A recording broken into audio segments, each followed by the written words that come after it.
Bonsoir à tous. Donc effectivement, l'objet de mon intervention est de s'interroger sur la reprise avec un fonds d'investissement, savoir et tenter de vous donner quelques bonnes pratiques sur la reprise avec un fonds. Alors, la première question qu'il faut se poser, c'est évidemment de savoir pourquoi reprendre une entreprise avec un fonds. Il y a des cas de figure où la question ne se pose pas, c'est-à-dire que à partir du moment où la cible qui vous intéresse a une taille telle que l'autofinancement et le financement bancaire ne vont pas être suffisants, il faut s'interroger au fait d'intégrer un fonds dans le projet de reprise. Ça, il est évident qu'à partir du moment où la capacité d'autofinancement liée à la capacité d'endettement ne sont pas suffisantes, il faut travailler avec un fonds sur la reprise. Reprendre avec un fonds, ça peut aussi être la conséquence de la volonté d'intéresser les managers clés au capital et donc d'avoir plus de capital social, de maximiser son patrimoine par un effet de levier. Ça, je ne reviens pas sur ce qui a été dit lors de l'intervention de ma consoeur. C'est aussi aider à se structurer, à mettre en place une gouvernance, à améliorer les outils de reporting, les outils de pilotage. Tout ça, ce sont des choses que le fonds va vous aider à structurer. Et puis, le fonds vous apporte aussi son expérience d'actionnaire, son réseau d'actionnaires et peut vous aider à aller plus vite pour gagner des parts de marché. Et puis, il va vous structurer, parce que lui, c'est son intérêt, il va vous aider à vous structurer pour maximiser la valeur de l'entreprise et pour lui, son prix de sortie. Alors, évidemment, à partir du moment où vous vous engagez à faire entrer un fonds à votre capital, il faut accepter les contreparties qui sont une grande transparence, si on va le voir notamment au travers du pacte d'actionnaires, des impératifs de rentabilité. Je reviens sur ce qu'a dit ma consoeur. Ce sont des montages de LBO qu'on met en place si l'entreprise n'est pas immédiatement rentable, ne sort pas du bénéfice. Ces montages-là ne sont pas possibles. Et puis, il faut avoir en tête, et ça c'est très important, l'horizon de sortie du fonds. Le fonds va vous accompagner pendant un certain temps, ça peut être 3 ans, ça peut être 5 ans, ça peut être 7 ans, ça peut être plus en fonction de la structure du fonds, mais il faut avoir conscience au moment où vous le faites rentrer au capital avec vous de la durée limitée de son investissement au sein de la société. Alors, à quelle étape il est intéressant de faire entrer, je dirais, un fonds dans la négociation de reprise de l'entreprise?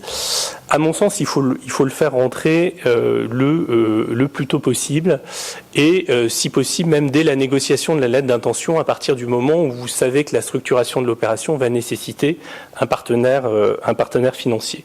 Pourquoi? Parce qu'il va vous apporter ses compétences dans la négociation de la documentation juridique liée à l'opération d'acquisition et surtout ça va éviter, si vous le faites intervenir tout de suite, qu'il y ait un certain nombre de doublons qui après vont vous coûter de l'argent et du temps. Et puis, alors ça c'est un point sur lequel j'insiste. Il faut, si vous n'avez pas une fine connaissance des fonds d'investissement, il faut vous faire accompagner d'un professionnel qui va vous orienter vers le type de fonds qui est le plus intéressant pour vous, parce qu'il y a beaucoup de fonds d'investissement. Il y a des fonds qui sont des fonds de capital risque, de capital développement, qui sont des fonds financiers, d'autres qui sont des fonds de grands corporates, des family office, des fonds régionaux, et tous ces types de fonds ont des stratégies d'investissement différentes et des contraintes réglementaires différentes, qui fait que les contraintes qu'elles vont vous imposer dans le cadre de l'investissement ne vont pas nécessairement être les mêmes suivant leurs propres contraintes à eux. Donc ça, c'est très important du coup, par exemple, de ne pas aller vers un fonds qui a encore 3 à 4 années d'espérance de vie parce qu'il a une liquidité qui est très rapide, si jamais vous voulez un fonds qui vous accompagne pendant 6, 7, voire 10 ans. Et autre point sur lequel je me permets d'insister, je vois des dossiers qui ne se font pas parce qu'il y a une très mauvaise coordination entre les différentes opérations liées à l'acquisition, c'est-à-dire à la fois vous négociez avec le cédant, en parallèle vous négociez avec les banques et en plus vous négociez avec votre nouvel investisseur qui est le fonds. Il faut arriver à coordonner tout ça et à ce que ces trois négociations rentrent dans l'exclusivité qui vous est donnée par le cédant dans la lettre d'intention. Et c'est la raison pour laquelle, à mon sens, le plus tôt vous faites intervenir le fonds, et le mieux c'est pour la négociation globale de l'acquisition de la société, parce que il peut vous aider sur la phase précontractuelle qui est une phase importante. La phase précontractuelle, c'est la phase pendant laquelle vous signez une lettre d'intention avec le cédant, où vous allez déterminer la formule de détermination du prix, où vous allez intégrer les premiers éléments clés de la garantie d'actifs et de passifs, où vous allez déterminer la durée de la période d'exclusivité et où vous allez donner une portée juridique plus ou moins forte à l'engagement que vous prenez à travers l'offre que vous faites. Et le fonds peut vous aider, une fois que vous avez signé la lettre d'intention, à cadrer les audits juridiques, fiscaux, financiers que, le cas échéant, vous allez mettre en place. Et moi, je vous conseille vraiment de laisser le fonds travailler avec vous sur ces sujets-là, parce que très souvent, on voit que quand le fonds intervient en fin de négociation, il refait faire des audits et vous fait perdre du temps parce que les audits que vous avez faits sont pas forcément satisfaisants par rapport à ses propres contraintes réglementaires. Donc vous avez intérêt, à partir du moment où vous savez que vous allez faire entrer le fonds, à lui permettre non seulement d'avoir accès évidemment aux audits parce qu'il va vous les demander, mais à être prescripteur avec vous et cadrer avec vous le contenu des audits que vous allez mettre en place si vous avez décidé de mettre en place des audits dans le cadre de l'opération d'acquisition de la société cible. Alors, je reviens rapidement, mais c'est des points pareils qui ont été évoqués tout à l'heure. La structuration d'une prise de participation d'un fonds dans le cadre global d'une opération d'acquisition d'une cible, c'est une opération sous forme de montage LBO, tel qu'on vous l'a montré tout à l'heure. Et la spécificité, c'est que au niveau de la holding, vous allez avoir deux actionnaires. Il y a vous en tant que repreneur qui allez créer cette holding. Généralement, d'ailleurs, à partir du moment où il y a un fonds d'investissement, cette holding est créée sous forme de SAS, parce que derrière ou SA plus rarement, enfin ça dépend du contexte et des contraintes propres au fonds, mais en général, c'est une société par action. Pourquoi ? Parce qu'il y a plus de liberté contractuelle derrière dans la rédaction et la négociation du pacte d'actionnaires. Donc la spécificité de la reprise avec le fonds, c'est donc la holding créée par le repreneur et la société dans laquelle le fonds, l'investisseur, va investir. Et donc, cette holding est créée par le repreneur, l'investisseur investit dans cette holding, les fonds bancaires que vous allez négocier pour permettre l'acquisition de la cible vont également aller dans la holding, et c'est cette holding donc, qui va acheter la société cible, et ça sera rendu possible grâce à votre autofinancement, l'autofinancement du repreneur, au montant que le fonds d'investissement va mettre au capital de la société, et à la dette que vous allez obtenir auprès de votre banquier. Donc j'insiste encore sur le fait de bien coordonner ces différentes opérations avec l'opération de négociation avec la cible d'acquisition de cette dernière. Par ailleurs, ce que vous pouvez également noter, c'est que donc là, dans ce schéma, j'ai noté uniquement la notion de dette senior. Vous pouvez aussi, si vous souhaitez être le moins dilué possible par le fonds, travailler avec des fonds qui proposent des investissements obligataires, sous forme par exemple d'obligations convertibles en actions ou autre type Aura ou Rapsa. Enfin, il y a différents schémas qui peuvent être en place, qui ont un vrai intérêt, c'est de vous diluer à minima, mais en revanche qui sont très chers.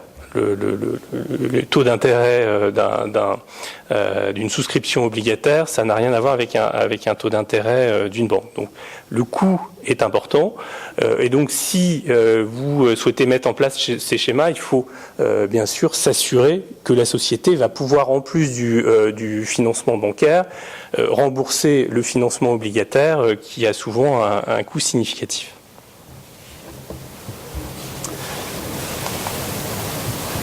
Alors,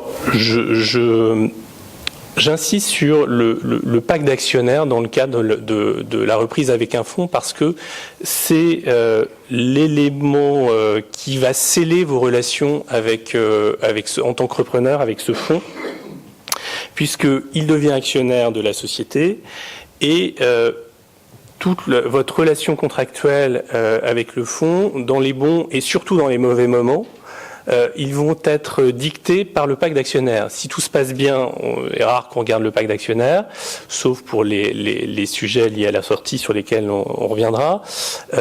Quand les choses se passent mal, on regarde le pacte d'actionnaires. Donc il est important que, avant de signer avec un fonds, que vous soyez informé des pratiques de ce fonds.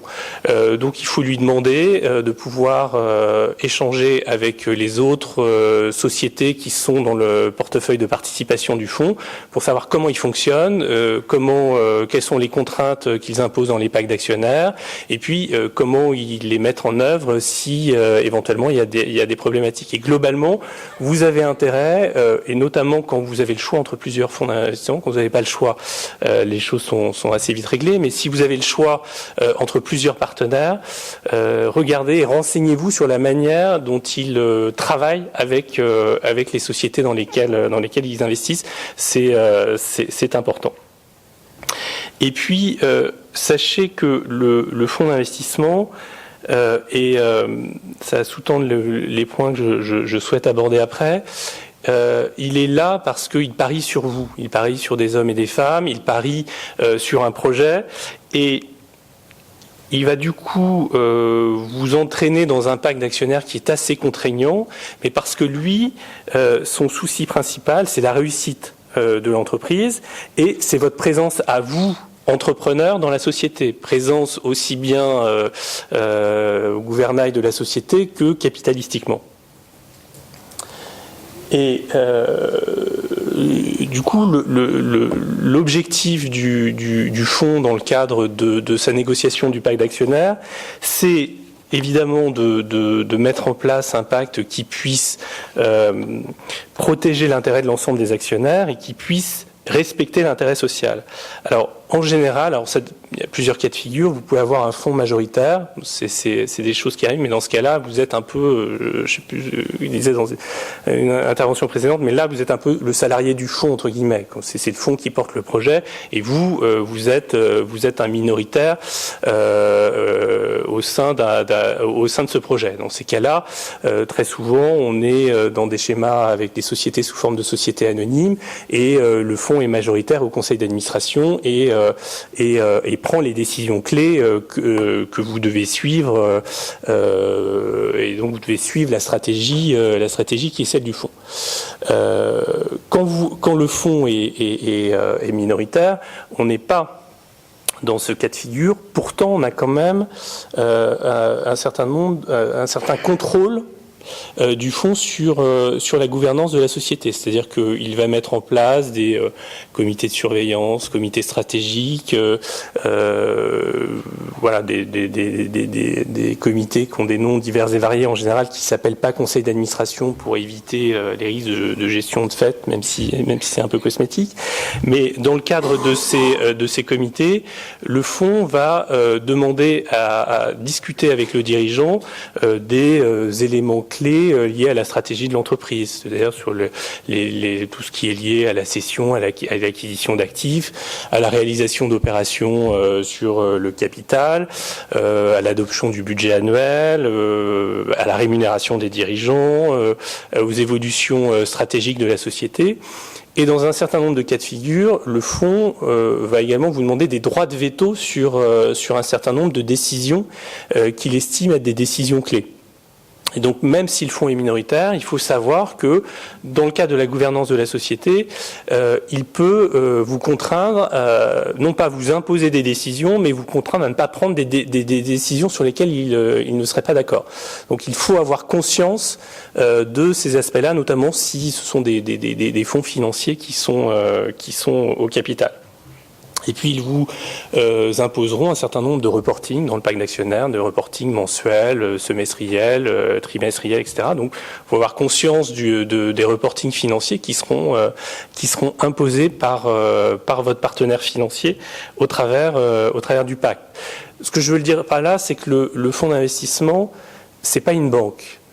C'est pas une banque qui négocie une documentation de crédit et que vous ne voyez pas après tant que tout va bien. C'est un partenaire avec lequel vous êtes en principe en interaction de manière assez fréquente, au moins régulièrement au travers de comités type comité stratégique, évidemment également dans les assemblées générales de la société. Donc c'est un vrai partenaire capitalistique. Il faut vraiment en prendre conscience. Et le fonds, d'ailleurs, va aussi vous demander de prendre un certain nombre d'engagements de non-concurrence, c'est évident, d'engagements d'exclusivité, c'est pareil, ça a été évoqué tout à l'heure. Le fonds va refuser que vous puissiez avoir une autre activité, même différente, à partir du moment où il décide de mettre 1 million au capital de la société. C'est pas pour que un tiers de votre temps vous le passez au développement d'une autre structure, ou alors il va vous demander que cette autre structure soit intégrée sous la société dans laquelle il investit. Alors, il y a aussi, j'ai évoqué les sujets de gouvernance, il y a aussi évidemment des sujets capitalistiques que le fonds va discuter avec vous dans le cadre du pacte d'actionnaires. Il y a un principe qui arrive toujours, c'est le principe d'inaliénabilité. C'est-à-dire qu'à partir du moment où un fonds va participer à votre capital social, il ne faut pas vous attendre à négocier des clauses dans lesquelles vous allez pouvoir sortir de la société au bout d'1, 2 ans, 3 ans. Le fonds souhaite que, en tant que repreneur, vous soyez là tant qu'il est encore là, ou pendant une durée minimale. Il parie sur vous dans le cadre de la reprise d'un projet. C'est pas pour que, au bout d'1 an et demi, vous lui disiez finalement je cède mes actions à un tiers parce que j'ai un autre projet. Donc voilà, il faut avoir conscience qu'il y a des clauses qui sont trop contraignantes, que vous ne pourrez pas céder vos actions à partir du moment où vous en aurez envie, si vous n'avez pas l'accord du fonds pour le faire. Et si vous le faites néanmoins, il y a évidemment des sanctions possibles. À côté de ça, il y a tout un mécanisme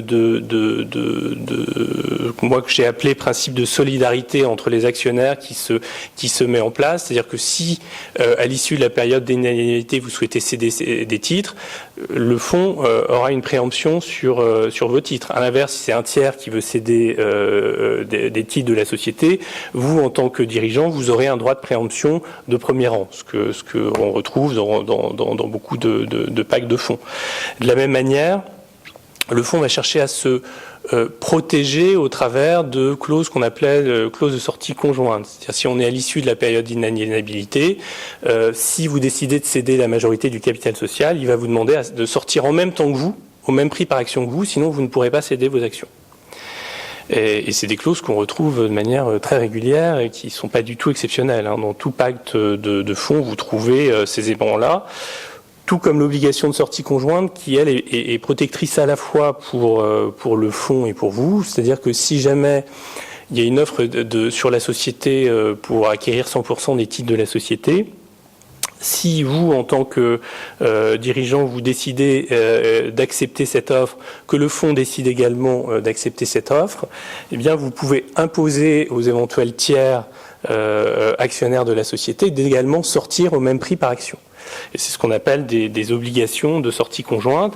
Et on a notamment ces cas de figure quand on a mis en place des plans d'action gratuite ou de BSPCE, enfin des plans visant à intéresser les salariés au capital de la société. On les intéresse au capital, mais s'il y a une sortie globale, il faut qu'ils puissent s'obliger à sortir en même temps que tout le monde s'il y a une cession, pour éviter qu'un tiers qui veut acheter 100% des titres ne puisse pas le faire.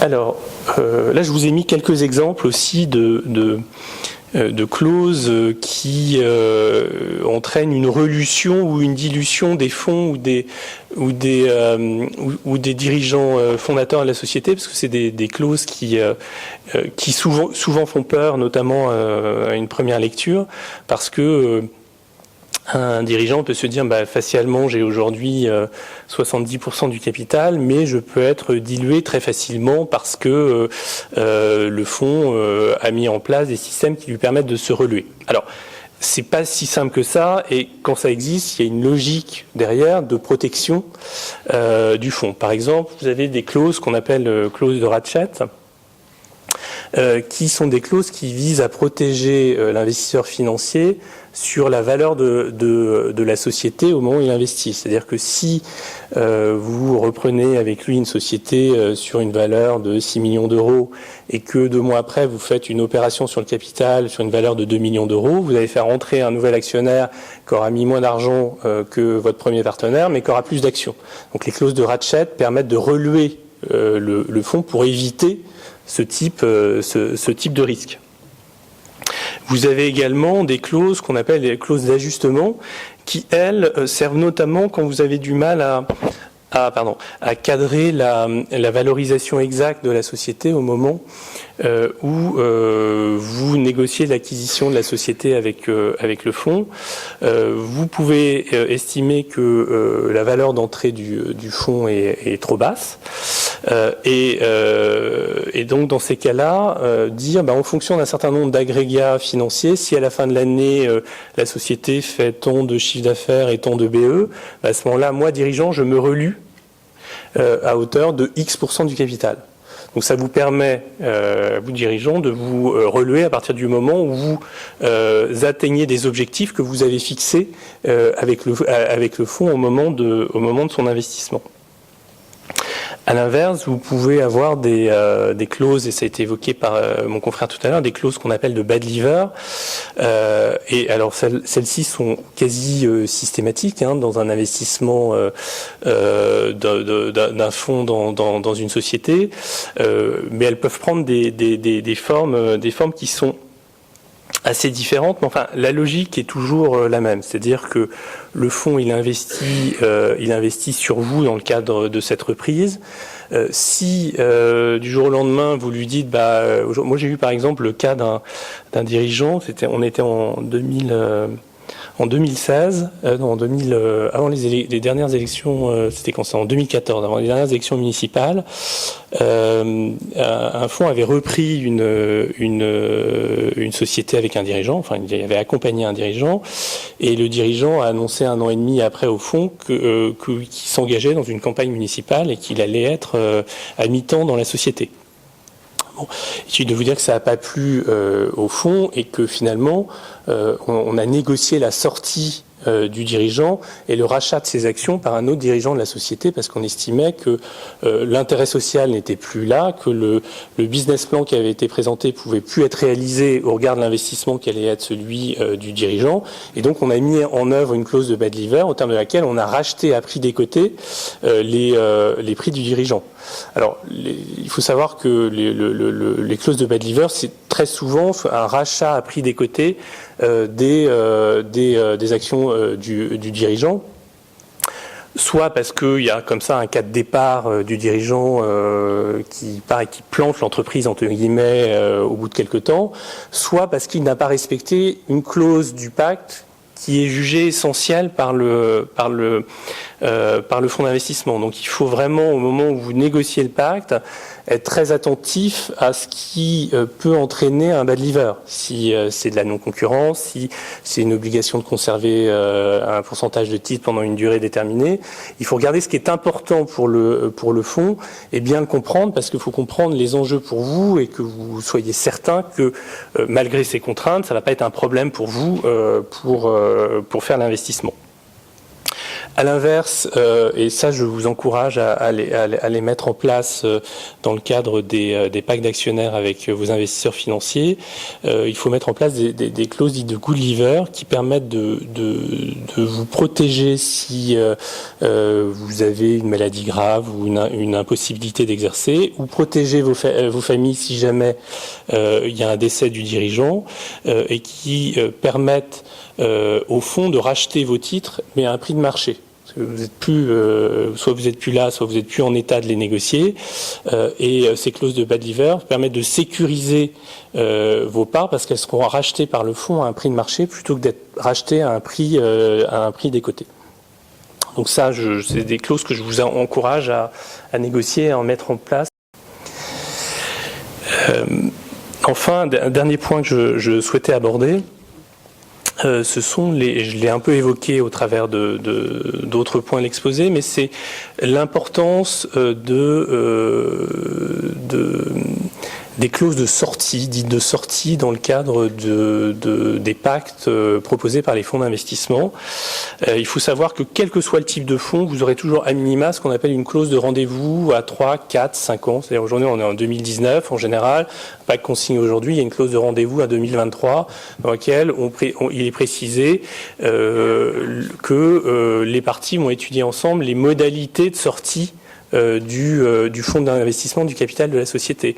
Alors ces modalités de sortie, elles peuvent prendre plusieurs formes, hein. Ça peut être un LBO secondaire, ça peut être un rachat par les salariés, ça peut être un rachat des titres par les dirigeants. Ça peut être aussi un rachat par la société, ce qui peut être intéressant dans un certain nombre de cas de figure. Mais il faut savoir que le fonds, il est là pour une durée déterminée et il faut regarder et préparer ces clauses de rendez-vous de manière précise pour proposer des solutions de sortie au fond. Parce que si vous ne leur proposez pas des solutions de sortie, à terme, c'est eux qui vous imposeront une sortie. Parce que eux, ils sont là pour une durée déterminée. Ils ont leurs propres contraintes réglementaires. Au bout de 6-7 ans dans l'entreprise, ils vont, si vous ne leur proposez aucune sortie, vous imposer, au travers d'une clause de sortie qui aura été précisée dans le pacte, mais vous imposez la vente de la société au travers d'un mandat de vente à un intermédiaire financier ou une banque d'affaires. Donc, soit c'est votre stratégie aussi, et ça arrive dans beaucoup de cas de figure, mais si c'est pas votre stratégie, si vous souhaitez rester le dirigeant associé majoritaire de la société, il faut travailler avec le fonds sur des conditions de sortie pour lui qui soient acceptables.